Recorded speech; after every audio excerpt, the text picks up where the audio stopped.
कर्मण्येवाधिकारस्ते मा फलेषु कदाचन मा कर्मफलहेतुर्भुर्मा ते संगोऽस्त्वकर्मणि।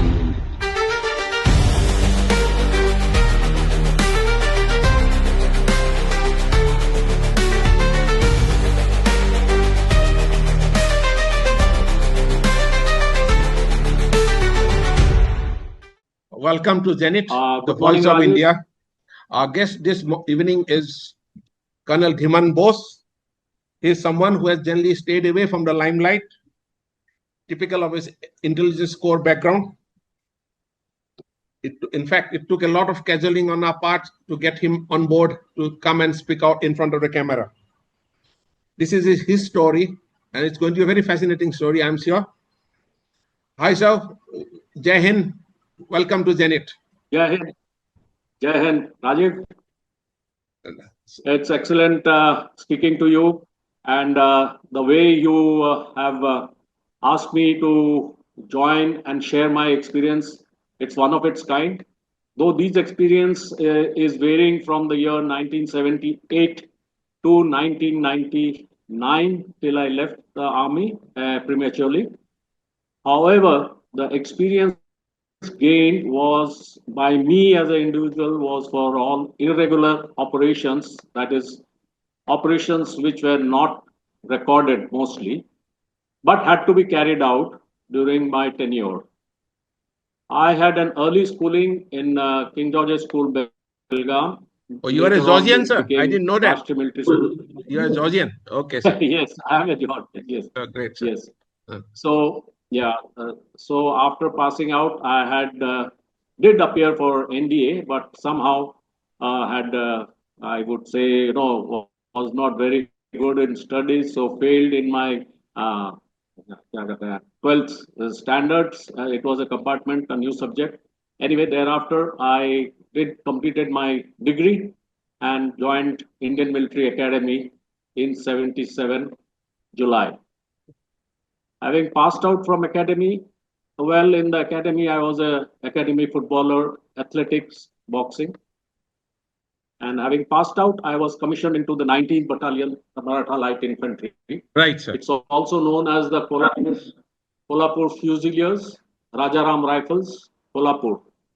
This battalion has got a twin affiliation, both with the Rajaram Rifles, Kolhapur, as well as when it merged into the Indian Army, 1948. As the 19th Battalion, the Maratha Light Infantry. The first posting itself was in a very, very hilly area in Pakistan, northern area known as Punch. I will not name the brigade, but anyway, it was opposite the Haji Pir Pass, the famous Haji Pir Pass, which was captured by India in 19. Which year was it, sir? Which year when you landed up in the unit? Which year was it? At Punch? Yes, sir. You got your commission? At Punch, soon after commission, 79. Oh, okay. 1979 sir. To 1982. 79 to 82. So the first initiation was the line of control patrolling, where I got experienced and honed into the real life battle tactics, laying ambush, moving along the enemy side, and keeping the sanctity of the line of control as was expected. Those are exciting days for a young officer. Extremely exciting days for a young officer. Extremely exciting days for a young officer. Sir, yes, those must have been extremely exciting days for a young officer. Yes, it was actually really trying and exciting though, because what we had experienced in IMA was now put to ground, also leading men from the front. It was absolutely copybook style, which was taught in the academy, leading men from the front of various age group. I was the youngest in age and experience, whereas my section had senior Havaldar, and all who had put in varied amount of experience. So it was a mixed and a very, very exciting feeling going down and walking along the line of control right in front of the enemy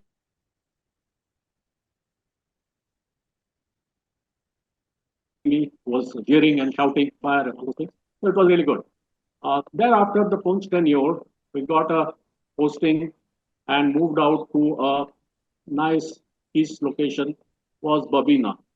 Unfortunately, we had the black days and we had to move out for operations somewhere in the western side where one of the states was engaged into a political turmoil.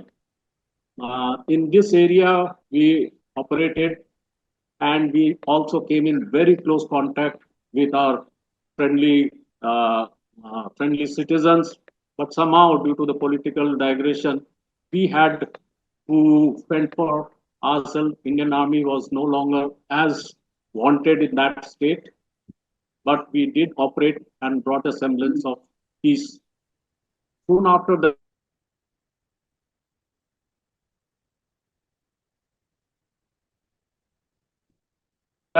again, I moved on to this area. We had a lot of turmoil as the enemy side was overactive and creating a lot of nuisance with our forward troops.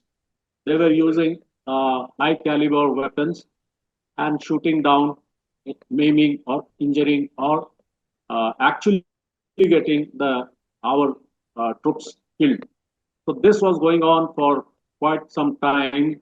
In fact, I can name the year. The year was 1985,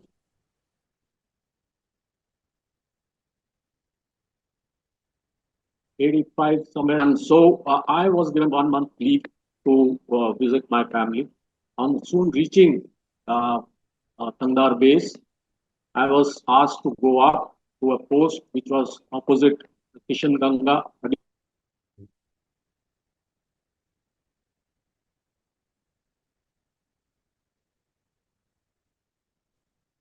divided by the Kishan Ganga river and Sir. returned back.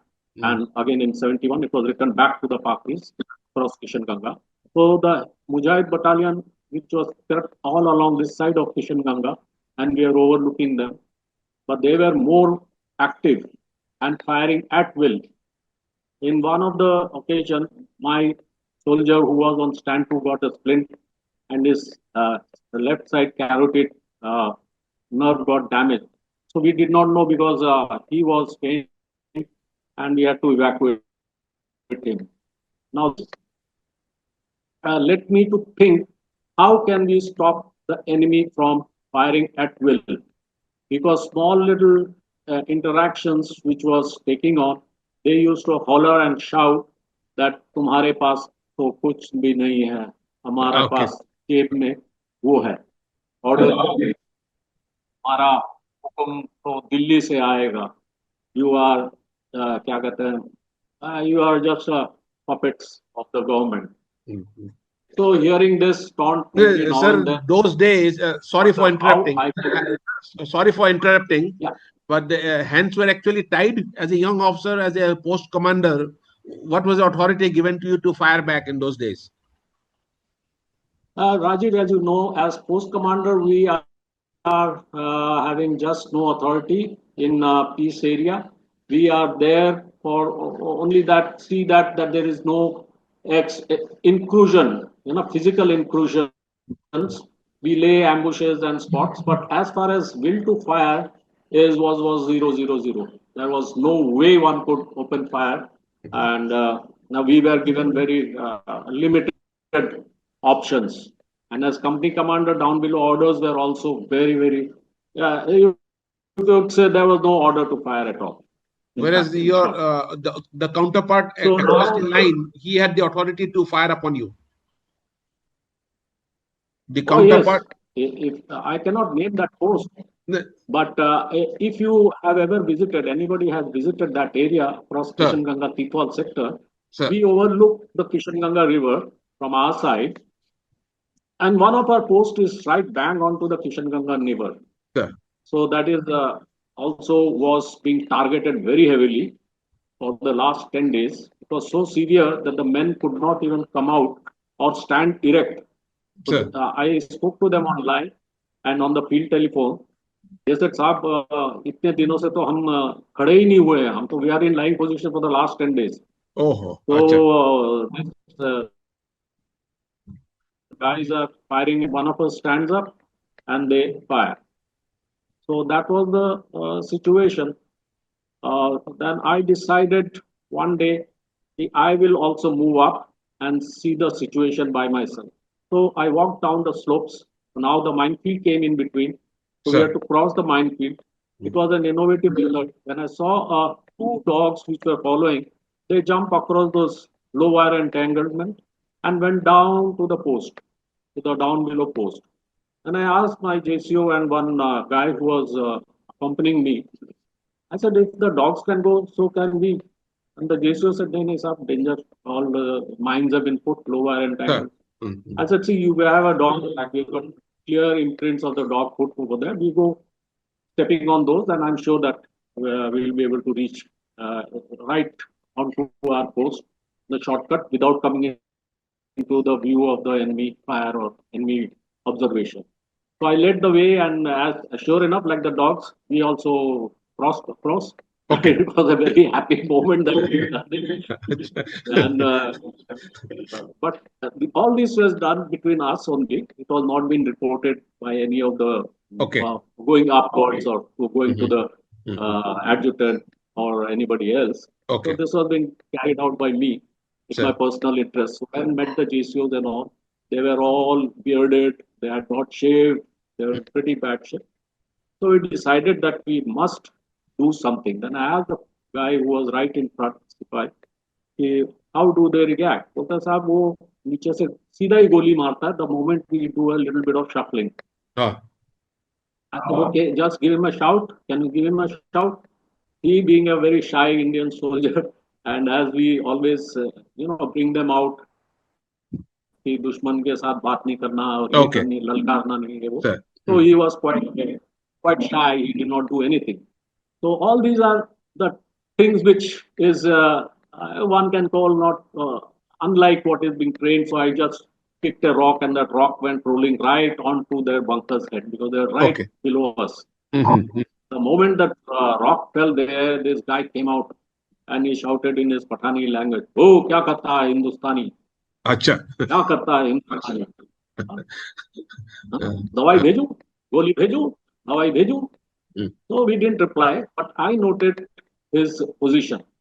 So even if we get a crack at him through those big, huge, thick pine wooded trees that grow there, it was difficult, and there were rocks coming intervening. So no clear shot at him.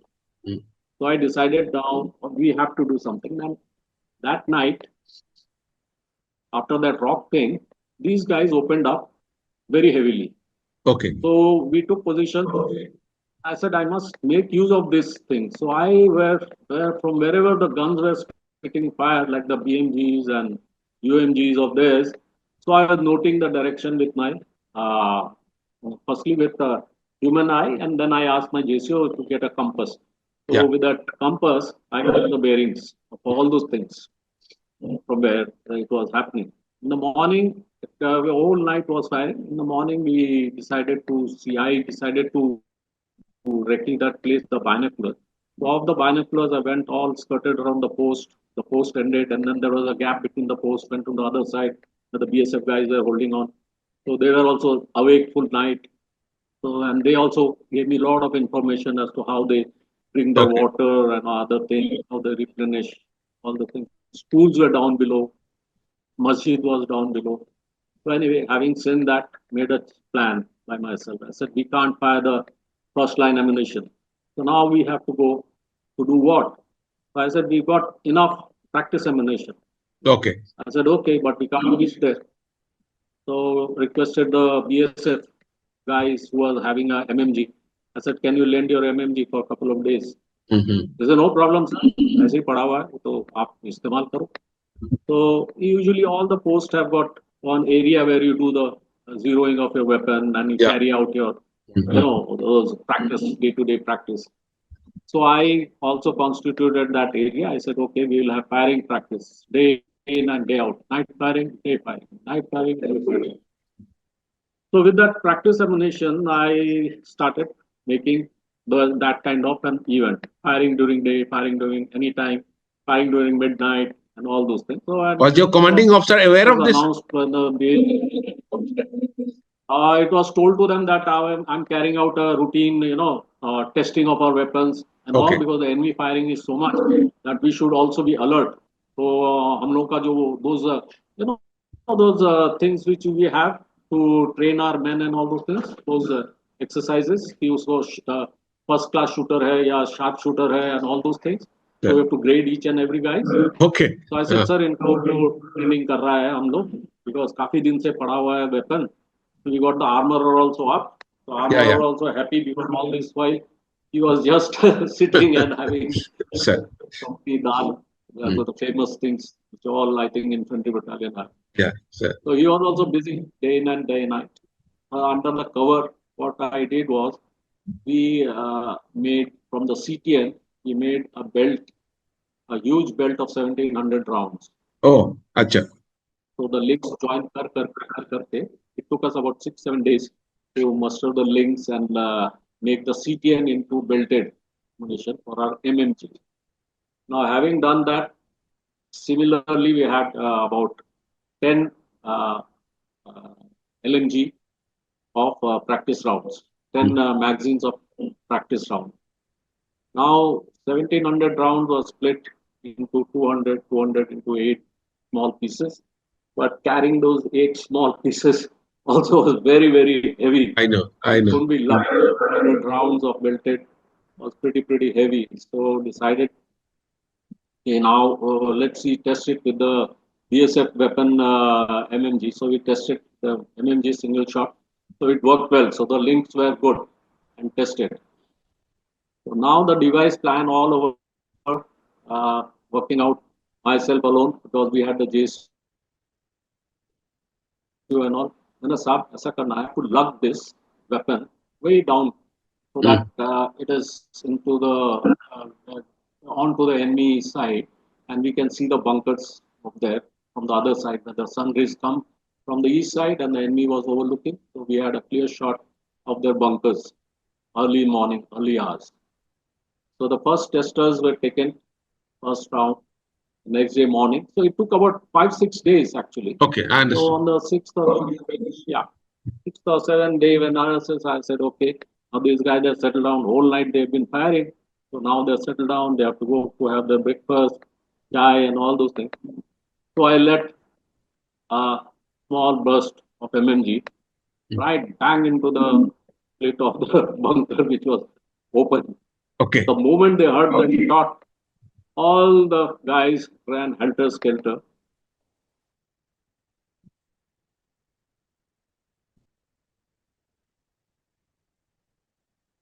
कोई खाने के लिए जा रहा था, somebody was just come up over the horizon, and they were running helter-skelter. So we kept quiet.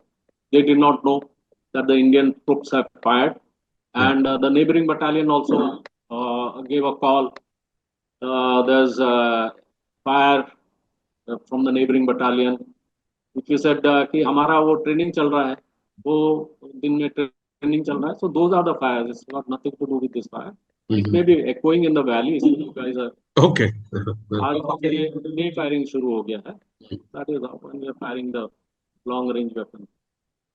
So this is how it happened. Once we are satisfied, I was satisfied that it is working. So 3 of us, the MMG guy was on top, and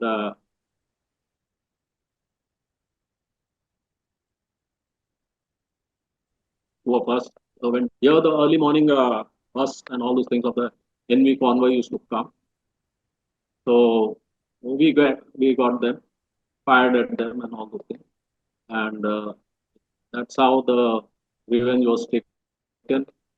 And the firing ended. We moved out from there. We collected everything, came up. Not a single empty case was left behind, because we had made arrangement to carry them. Sure. So we came up and rested. By the evening, by the afternoon, I think 2 o'clock, the enemy blared BBC and all, unprovoked firing by Indian troops and all those things. But the fact remains that thereafter, there was no firing. There was no convoy movement from Muzaffarabad Skardu Road. Then Okay. they had a peace talk between the highest level, and so it ended there. So How this did is your how commanders up one the chain react? yes, because they did react. There was a huge CO came up, running up. I told the CO, I told the man, CO is coming up. Be careful.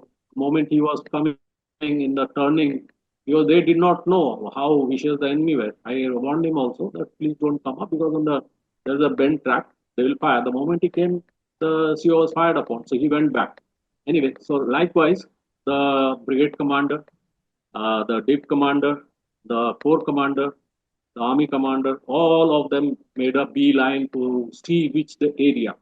Now the best part was they were finding it. How can the bullets or the weapon reach at a distance of more than 1.8?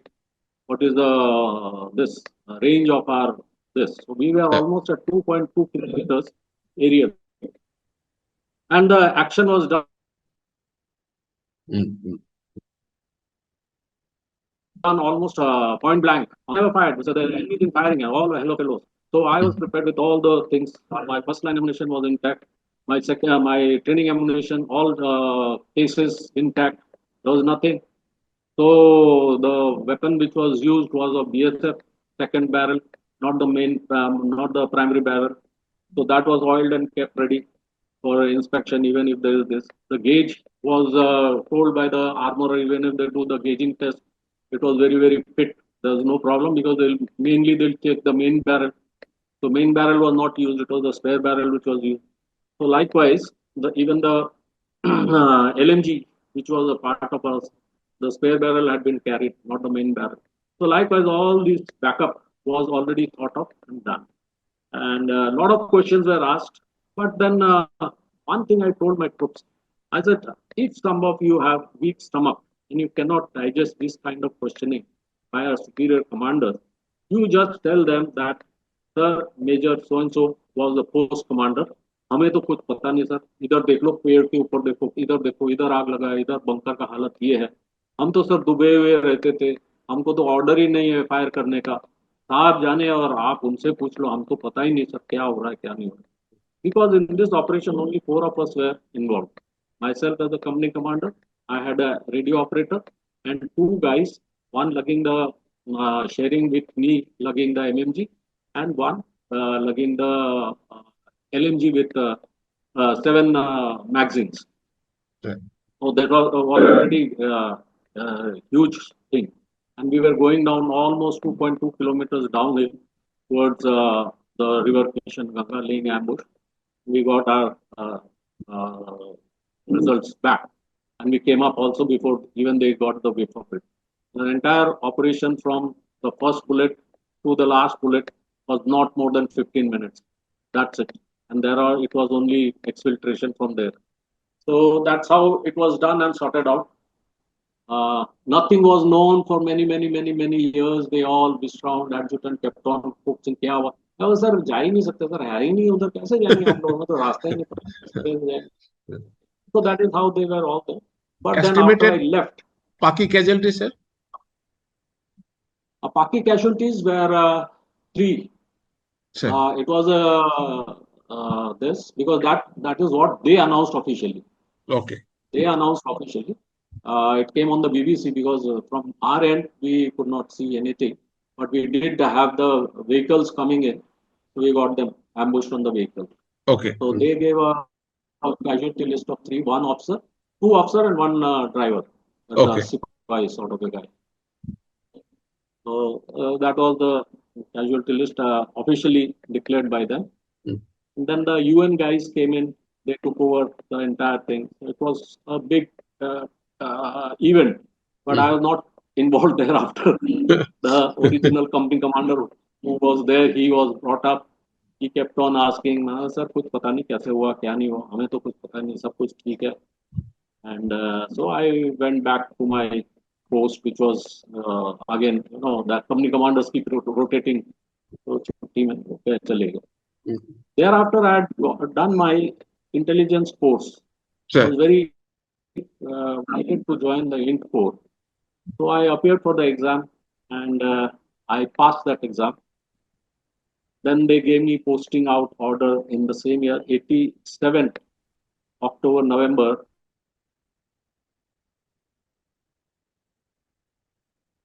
I was asked to go to Eastern Command under a lot of pressure because of the political events happening in the 7 states around there. Sure. So my first task was to develop sources with the various groups, right from the Eastern groups. There were many of them. So one of the major groups. So I started contacting them. So I became a civilian, started just going around, and the very fact that I was chosen was that I had the local language by my name and all those things. So that is how we write the local language, and had become dressed up also like a local guy. So it was quite a good way of gathering, or the over uh, inputs while talking, chatting, gathering some literatures and all those things. So many of these things are carried out. So that was one of the things. And in that part, the GNLF movement, which was in full swing. Okay. So, a lot of information, literature about GNLF was gathered and passed on. Simultaneously, down south, we had the LTT operations going on. So the collation and finding out how certain uh, actions or certain what you can call those operation plan being leaked of the Indian Army before even the operation took place in Sri Lanka. So that investigation was another a pretty good investigation where the operation plan of the Indian Army was came out into the Telegraph newspaper with and I had to infiltrate into the Telegraph office and then meet the then chief editor and ask him. The first thing he said that you are from MI. I said, no, sir, I am from the liaison unit. He said, we all know. And then he says that this is not under the Official Secrets Act. I said, yes, it is not under the Official Secret Act, but I would like to know okay, how this issue came out. Okay. So then he narrated that there was an officer who was in a SARC meeting that year. It was being held at Kathmandu. So there was a very pretty, what do you can call them, decoy sort of a thing who got friendly with this officer. And they had a chat, and over drinks, he spilled out. Operational plans got leaked out. Operation which has come into. Okay. Answer? So the operational plans got leaked out that way. Yes. So that operation was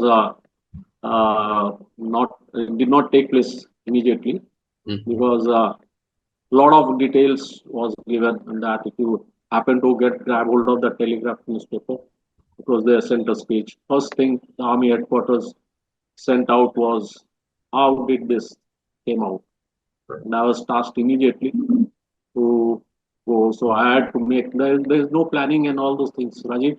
We do it on our own. Make our own. Like I had to. I cannot discuss it with no one. So I had to make my own plan how to move to Calcutta Telegraph office. Wait there like a normal chaprasi. Move up somehow sneak in, go into the sports desk. From the sports desk counter, getting some general information, move up and go into the chief editorial's office where the gentleman was there and confront him with the thing. So all this was done within that particular day. So this done, I got again posted back to Punjab, 8 days of militancy. That time it was quite quiet, but then we had immediately on reaching Gurdaspur, the evening news gave that the then Prime Minister died in blast in south. and that was the end of it. So there was a lot of gloom. Then again, we everything became hot, all the militancy. Here, the job again was without weapons, but then gain credible information about the Khalistanis and the groups which were there. This group and the strength, weapon strength, was one which was never been collated or processed by the as an int officer. The int officer usually he was only protecting the what we call it internal security and countering. That is some one of our Jawans, if he has got some links with Pakistan or some links with anti-national elements to be reported upon. So that was just a mundane job. We had to have or no. So it was not a really a int-related job. Actual int-related job was on ground, how many groups are operating, whether it is a KCF, whether it is a KLF, whether it is a Babar Khalsa, and the leadership strength and the weapon holding. So this on my own, I made it on and passed it on to the higher ups. Simultaneously, the troops returned back from Sri Lanka and they were again deployed. So what happened there was we had a lot of counter. Before we went in for our break, we just heard Colonel Bose talking about his experiences in Nilam Gati. In fact, that is a very fascinating story. Never before, I think, it's been told in public. And he was the man actually responsible for the incident in those days. After that, he touched upon the very sensitive topic that that was all over the media. In fact, the Telegraph story is one of his first forays into int. And now, after the break, we'd now like to hear his experiences in Kashmir. That's again a very fascinating story. Over to Colonel Bose. Sir.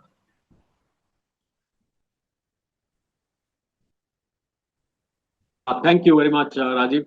Yes, these are things which I had to go through. These are not taught in the schools of instructions, nor do you have anybody who is who teaches all these things. So it is just the situation which you are handed over, and then you have to work your way out. That is how the int operators work. Most of us work in our own way and style. So soon after the Punjab elections, all of a sudden get a call, and we had to move to Jammu Kashmir, place called Doda, where killing of a Hindu activist was carried out in broad daylight by the Kashmiri militants. Those days they were divided into and it was just the preceding years after the people were falling back from Kashmir, Hindus were flying out from there and running away with every bag and baggages. So during that time, the Hindu killing took place in broad daylight in district Doda and Doda city. A crackdown was ordered once it, and one of the brigades which was there, they carried it out and a typical leather hunt was carried out. Nothing usual came out, but we got involved into lot of antagonism by the civilians and the ladies and the kids and the political issues came up. District Doda in Jammu Kashmir, when I was operating that time, they had the police person looking after the district in one religion, and the district magistrate would be from the other religion. So it was balanced that way. It was very difficult to get hold of in one of those things.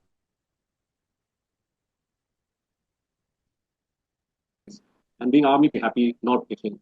CRPF, BSF were already deployed, but the situation was out of hand. Soon after the operation by one of the brigades was lifted, my CO asked me to make base over here in this. This unit which I'm referring to was a newly raised with all the experience which we had gathered in northeast Sri Lanka. So it was a unique unit which had two arms. The second arm was armed with platoon weapons and did not read any orders from anybody. They could independently carry out operations. So I was heading this team. So we had a group of 21, including one.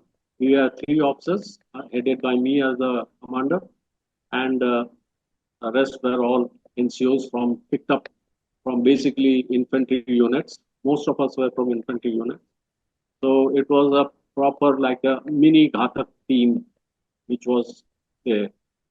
Now, having plonked ourselves there, we did not know how to exactly move around. So we scouted around. We made bases. We were shifted. We hired civil houses in Doda city, Bhadarwa, Kishtwar. We were given civil number jeeps, but they could be easily made out that these are not civilians. These are somebody outsider. So since the BRTF and the road company was working there, so we painted them along there that color, that's blue color for the BRTFs and the other vehicles. So we became the contractors of these guys, and we took up our accommodation. We got our weapons inside. We set up our communication systems. These systems were very sophisticated for the first time. As an infantry officer, I would see them, but we didn't have the normal local one-to-one connections. That's the walkie-talkie system was not there. We were still on ANPRC and BM25s for communication. Now, having got the three locations, the headquartered was in Doda city, in one of the civil areas, in Bhadarwa, in one of the civilian areas as a residence, taken up as a road company officer. So all our thing used to come, mails, everything used to come as GREF. So we were recognized as GREF, and we used to move around the roads, carry out our recce and all those things. My initial problem was to hunt down the killer of these things, to create source. Source was there zero because nobody would come there as a Hindu officer or as a this or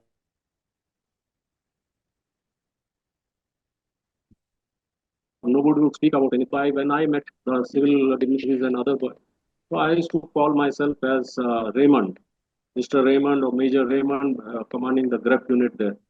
So they used to per se ask, "What's your religion?" I said, "I am a Christian. My name is Major Raymond."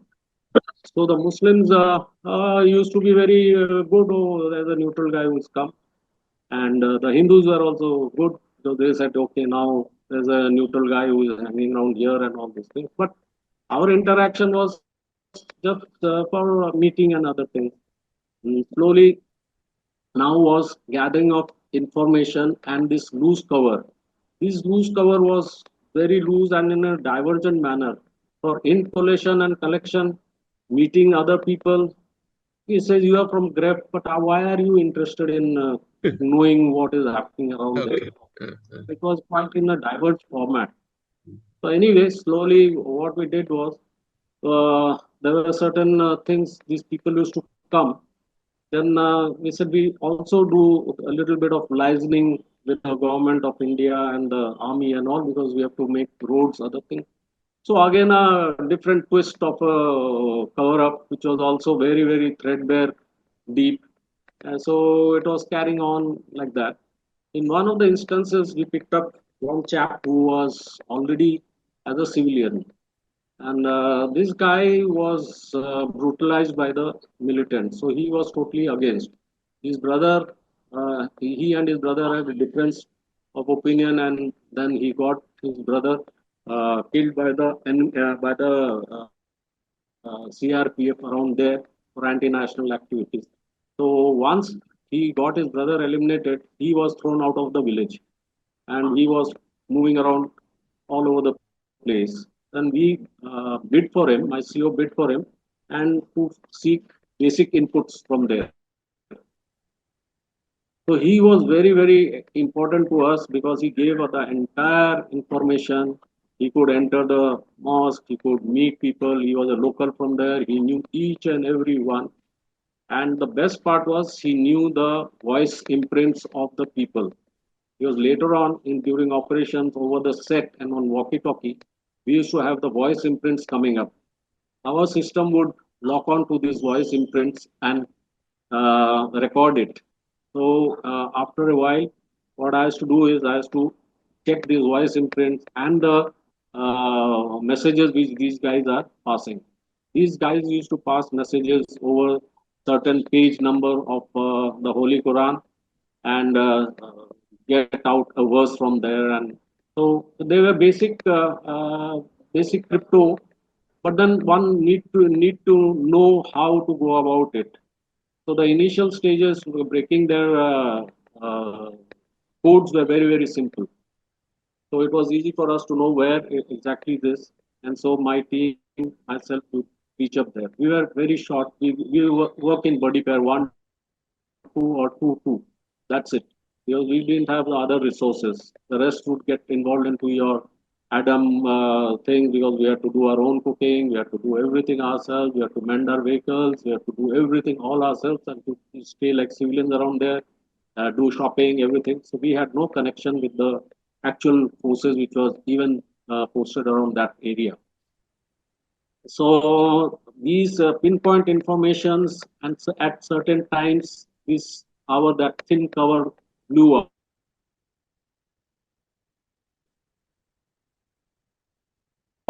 and then who was operating there, SK, later on known as Shamsher Khan, along with Mazgun, they were operating around that side. So they also came to know that this GREP organization is a fake facade, and actually these guys are special operatives from Indian Army and all. So that thing, so there was a price tag on any one of our my troops getting killed, captured, injured. So we had to be very careful. Now, part was that we were also exposed because we did not have their kind of weapons. They were having AK-56 brand, and they had the other UMGs. Whereas we were operating with 9mm carbine. The moment 9mm carbine, they would laugh and they'll say, "Oh, these are these, masquerading jokers from this." So we changed it totally. And I had long grown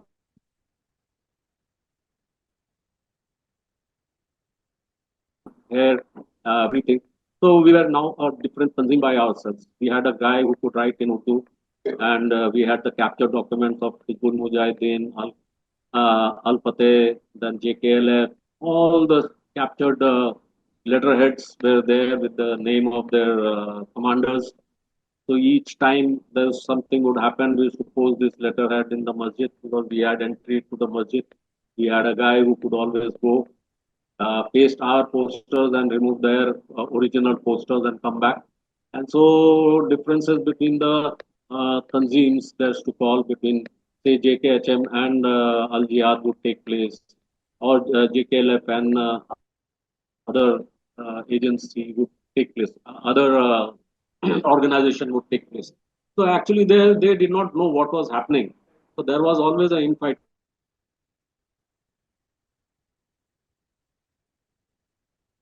among themselves, and walkie-talkie set of theirs. All the channels of their walkie-talkie set was open to us, and I used to keep recording all the things and listen round the clock. It was not a 12 to 5 job. It was 365, 365, 365, and that many hours. No respite, no sleeping, no eating. Just get an input, move out with my boys, or a team in Badarwa, they would move out from there. So all this was run parallelly, or since from 99 to from 96 to 99.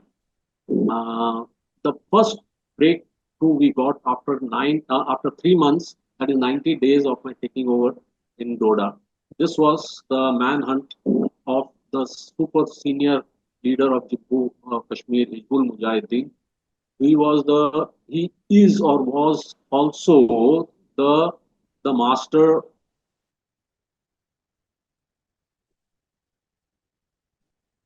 or the guru of also escaped and is on the other side.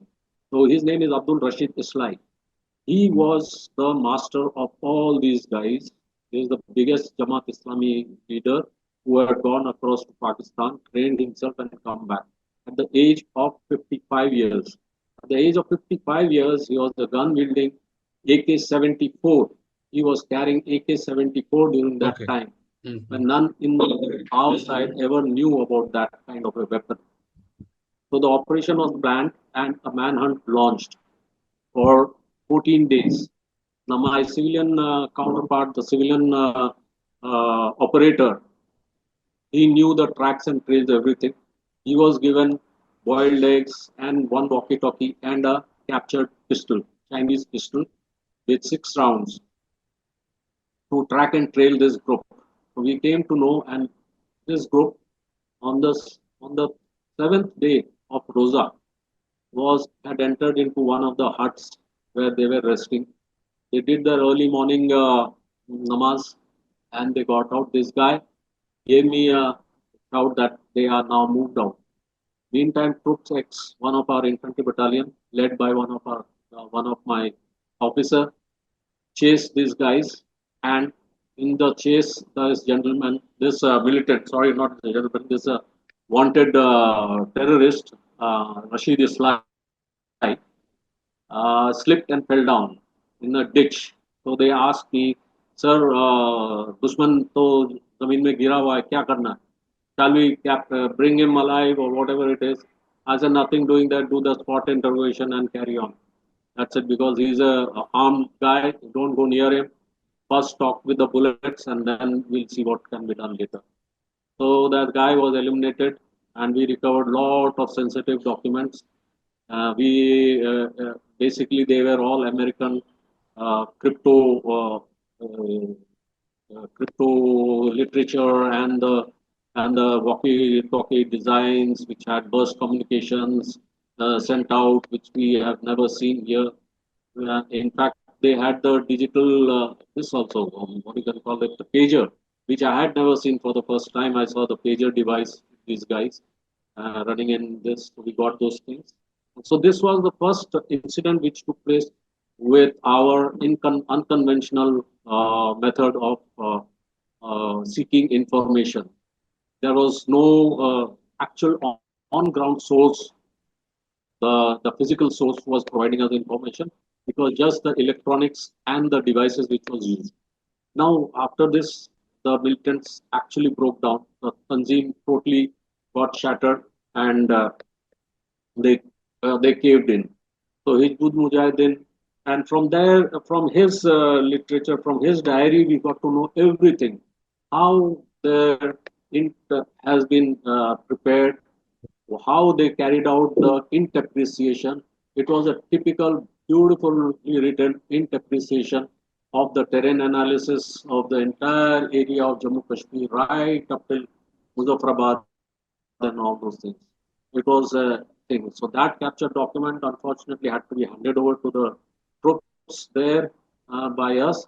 But later on, that diary, since had certain names of our officials who were involved with these groups, audit was not handed over back to me, despite asking them for other reasons.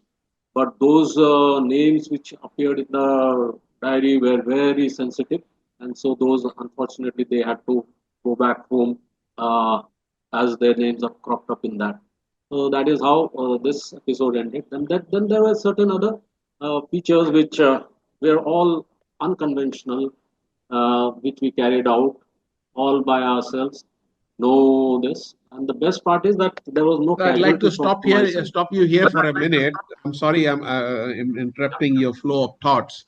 But how do you rate the average Kashmiri as an individual, as an Indian? How do you rate him? How would you profile an average Kashmiri? Yes, I get a point. See, the average Kashmiri is very docile, very peace-loving, and very quiet guy. Unless egged upon whether he is having any other religious angles, they are very close-knit, very close-knit, family-oriented guys. In fact, there are certain by the surnames of them like Magdumis, Wanis, and other. So they are a clan by itself. If you just see, they are all interrelated among themselves. So getting information out of them is very difficult because one clan is always related to the other. As a soldier or as a fighting bug, guys, they are very tight mouth, physically fit, physically very fit. In fact, when we had one of the cricket matches and a little bit of a clash between the best soldiers and their civilians, they beat us in physical prowess, especially climbing the mountains and going uphill, because their anatomy is totally different from ours. They are very flexible. They can survive the weather conditions there. They're very hardy.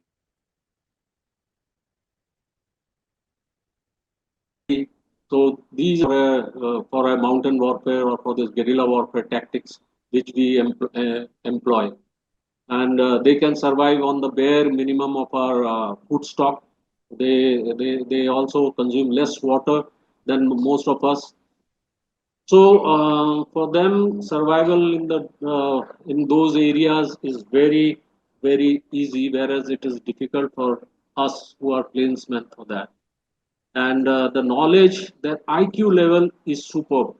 IQ level is amazing because you know how the messages are passed. They don't have telephones and all those things. The villagers, they pass it by word of mouth, and they have a particular tone, like, oh, I have to give you this, or he is going to die.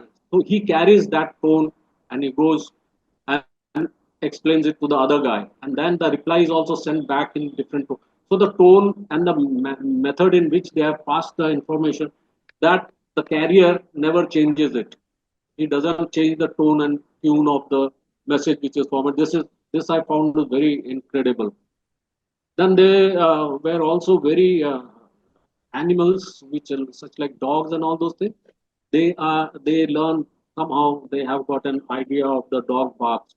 So I used to always wonder how they can read the dog language, barking at night and other things. So they were very good in those kind of things. Eyesight wise, they were good as soldiers. They were good. They could carry an amount of weight on their back without resting. So these are the good qualities of these guys. What about the trust factor? Game The trust factor. trust factor is as good as one is as of us, because it is just give and take method. How you are going to deal with them? Because in one of the occasion, I had to deal with one of the families whose son was militant. So it was arranged that he will come. He says, but he is from one of the Tanzim, and today he is in one of the organization after he surrendered in a quite a big post in government service. So that guy was this, that he will come and meet me silently. Not his group will not come to know. So it was arranged in a place meeting. Now he was going to come with a weapon, and I was on the hit list with a 10 lakh announced prize by the ISI. So I took a chance. I said I will meet this guy, and there will be nobody. So he came with a weapon, and he kept the weapon in front of me on the side. I kept my weapon inside. We both talked. We had a center plate. I tried to tell him, dissuade him that what line he is following is wrong and all those things. He must surrender. He told me his difficulties and such. But then again, it was just a question of meeting and persuasion. So the trust factor was there through and throughout, whether we met one to one, and he kept up his word even till date. Last January, I had to happen to visit that place after all these episodes since '99 and militancy. He's in a government servant, and he's carrying on. They are good. They are good, trustworthy guys, provided you don't backstab them. So that way, they are good soldiers. They are trustworthy. They are hardworking. They can be trained as very good distance runner. Because the average height is about 5,000 and above. They can have good lung capacity. So that's how it is. The women folks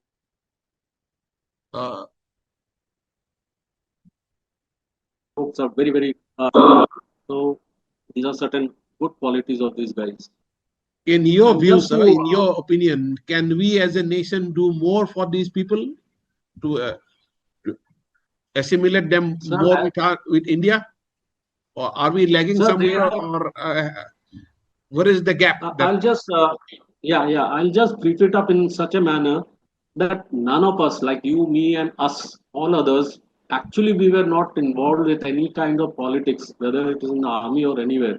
We are totally blind. We are only living up to other. The actual story of all this militancy and spread of militancy starts actively from 1987. It was basically a political differentiation when Farooq Abdullah and Rajiv Gandhi Accord took place, and they tried to beat back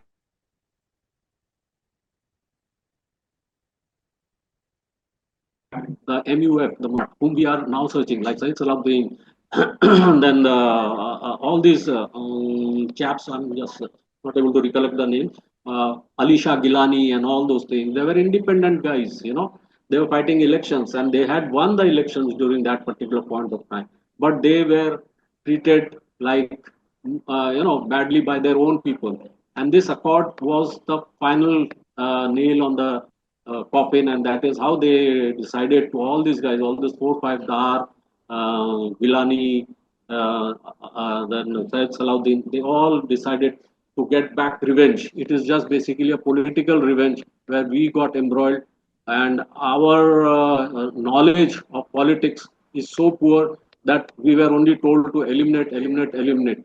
In one of the organization meeting, I had asked one guy, "Sir, have you seen a militant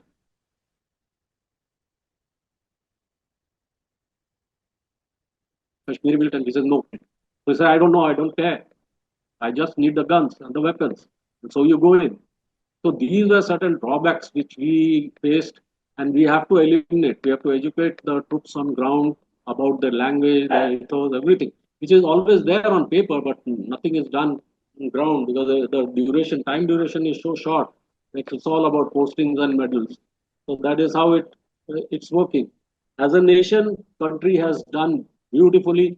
They have given all kind of support, but unfortunately, it fell into these power-hungry wrong hands. They are still there. Even today's action, which took place a couple of days ago, has always been happening when this family comes to power.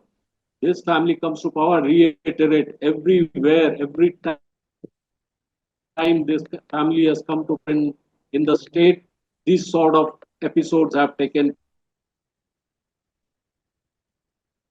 place because these are now it has happened in past also. Why in 92, 94, 96, it has happened continuously. When these guys are in power, it has happened. Otherwise, when these guys are not in power, this particular political party is in power, it happens.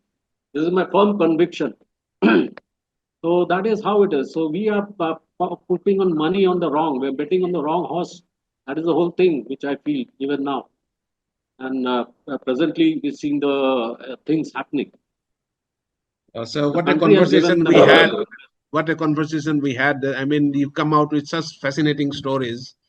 I mean, I'm sure our viewers must have got enlightened. They must have been thrilled to know all this. Now, asking you personally, in your professional judgment, can a source become a friend? You must have cultivated so many sources in Kashmir. Can a source become a friend subsequently? Sir, when you approach a person particularly to find out, like your neighbor, कि आपके घर में कितने आदमी हैं, so it is something like that. We enter into a particular wild area or a dumb area or a blackout area where we just don't know anyone from anybody. So how do you get friendly? So firstly, I got friendly with my guy who used to come. His name was Ramzan. He was a illiterate and in their caste, they have got a lot of caste system. In their caste system, he was one of those achut sort of a thing, vanchit jo bol sakte ho वैसा. So now that guy was my best friend because he could travel anywhere and nobody recognized him who he was. So he was my first guy to always go to the namaz and get me the posters from there. Likewise, his family became friends. So they used to get information from other houses and all those things. He was paid payment. They say there's a lot of payment. Payment is always in kind and not in money. They never bothered about money payment because the moment if they had more money with them, they would be suspect. So it was all done in good kindness. These guys remained mouth shut till till today. Then there was another guy who used to feed us information through postal issues. So the first postal issues which used to go to there used to come to me, and then this is all trust. Then nothing, no money was exchanged.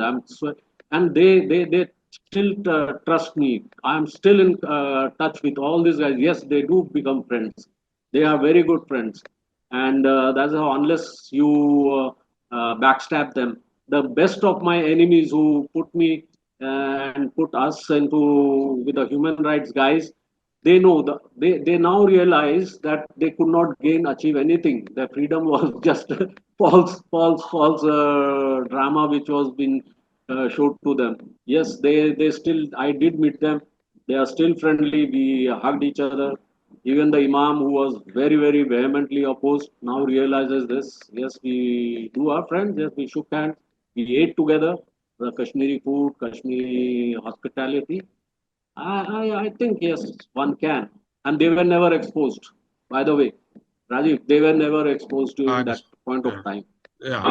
So there is a way of getting around the whole thing. So I So mean, there's so many as you stories, say, so many stories you can narrate. In fact, aren't you thinking of writing a book? I'm sure that's going to be a bestseller. a book yes, but then somebody yes and no also. I've written my episode has come in one of the things as a unrecorded history in one of the books which has been published, and I can share that book with you here. Like, here it is, donning the uniform, and in one of the this I have written about the uh, mission unrecorded, page Can you 78. put it up, sir, So for this the camera? So is that, yeah, yeah, uh, that's good. yeah. That's good. If you can share a photo, already I think you sent me a photograph on WhatsApp. I'll put it up. I'll put it up for Yeah. viewers. Uh, so how does Mhm. Colonel Bose keep himself busy now? He's led a very exciting life earlier. How does So, he keep sir, himself busy now? I had a very onerous task as a young officer to look after a golf course once I came back from Punch. So my CO said that, oh, we have to look after the golf course. You are the adjutant. Vijay told of a copy, then you read out. Then this bunker, this is not that bunker where you've been living with. So this is, go outside and you see these are all sand bunkers. These are known as bunkers.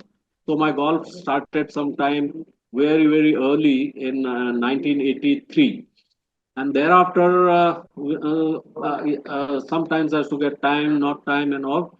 So after I retired, I'm fully involved in this game of golf.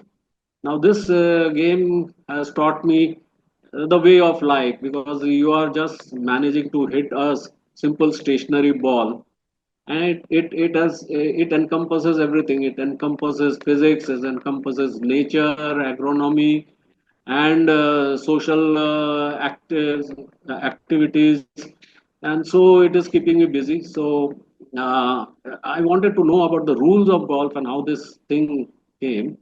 So for the last 7 8 years I studied the rules of golf and attained the highest certification as a rules golf level 3 tars. So this keeps me all the time busy, because the situation and the questions people ask, why did the ball move and this guy kicked the ball from there? So there are so many situations that keeps me busy on the phone also. So that is one major part. On days when I'm not playing, it's plain relaxation or cooking. Cooking is one of my another hobby, where I try and make my own masalas and experiment with fish or meat or vegetable things. And now it is mango season, so achar, mango pickling Oh, is started, so that will keep me busy. Yeah, yeah.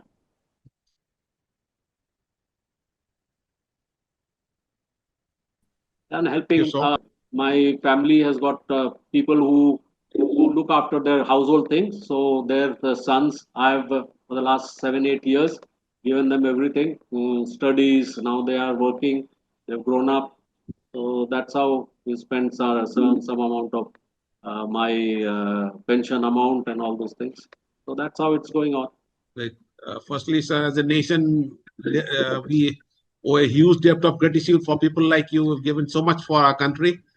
Uh, in fact, sir, it's been nice, wonderful talking to you. Thank you so much for taking out time, in fact, to talk to us. I'm sure our viewers had a great time listening to Col Dhiman Bose. If you have enjoyed the content, do like and subscribe our channel. It's Zenith, the voice of India. Thank you so much again, sir. Jai Hind, Jai Bharat. Thank you very much. Jai Hind. Jai Hind. Jai Hind. कर्मण्येवाधिकारस्ते मा फलेषु कदाचन मा कर्मफल हेतुर्भुर्मा ते संगोऽस्त्वकर्मणि